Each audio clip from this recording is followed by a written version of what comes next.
ಪರಸ್ಪರ ವ್ಯಾಪಾರಾಭಿವೃದ್ಧಿಗೆ ಪೂರಕವಾಗಿ ಭಾರತ ಮತ್ತು ನ್ಯೂಜಿಲೆಂಡ್ ದೇಶಗಳು ಒಪ್ಪಂದಕ್ಕೆ ಬಂದು ಪರಸ್ಪರ ತಿಳುವಳಿಕೆ ಪತ್ರಕ್ಕೆ ಸಹಿ ಹಾಕಿರುವುದಾಗಿ ಎರಡೂ ದೇಶಗಳು ಹೇಳಿಕೆ ನೀಡಿವೆ. ಭಾರತ ನ್ಯೂಜಿಲೆಂಡ್ ನಡುವೆ ಆಗಿರುವ ವ್ಯಾಪಾರ ಒಪ್ಪಂದದಂತೆ ನ್ಯೂಜಿಲೆಂಡ್ನಿಂದ ಭಾರತಕ್ಕೆ ಆಮದಾಗುವ 95% ವಸ್ತುಗಳು ಸುಂಕ ವಿನಾಯಿತಿ ಕಾಣುತ್ತವೆ.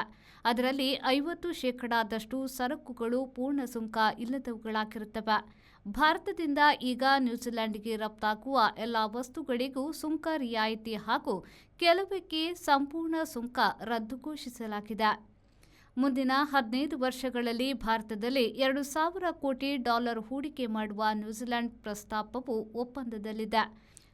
ಇತ್ತೀಚೆಗೆ ನ್ಯೂಜಿಲೆಂಡ್ನ ವ್ಯಾಪಾರ ವ್ಯವಹಾರ ಮಂತ್ರಿ ಟಾಡ್ ಮೇಕ್ಲೆ ಅವರು ಭಾರತಕ್ಕೆ ಭೇಟಿ ನೀಡಿದ್ದಾಗ ಈ ಬಗೆಗೆ ಮಾತುಕತೆ ಅಂತಿಮಗೊಳಿಸಲಾಗಿತ್ತು. ದ್ವಿಪಕ್ಷೀಯ ವ್ಯಾಪಾರಕ್ಕೆ ಸಂಬಂಧಿಸಿದಂತೆ ಭಾರತವು ಈ ವರ್ಷ ಮಾಡಿಕೊಂಡಿರುವ 18ನೆಯ ಒಪ್ಪಂದವಾಗಿದೆ ಇದು.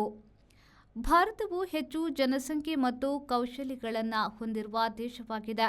ಈ ಒಪ್ಪಂದದಿಂದ ನ್ಯೂಜಿಲೆಂಡ್ಗೆ ವ್ಯಾಪಾರ ವೃದ್ಧಿ ಅಲ್ಲದೆ ಭಾರತದ ಮಾನವ ಸಂಪನ್ಮೂಲವೂ ದೊರಕುವ ಸಾಧ್ಯತೆಯಿದೆ ಎಂದು ನ್ಯೂಜಿಲೆಂಡ್ ಪ್ರಧಾನಿ ಕ್ರಿಸ್ಟೋಫರ್ ಲುಕ್ಸನ್ ಅವರು ಈ ಸಂಬಂಧ ಹೇಳಿಕೆ ನೀಡಿದ್ದಾರೆ.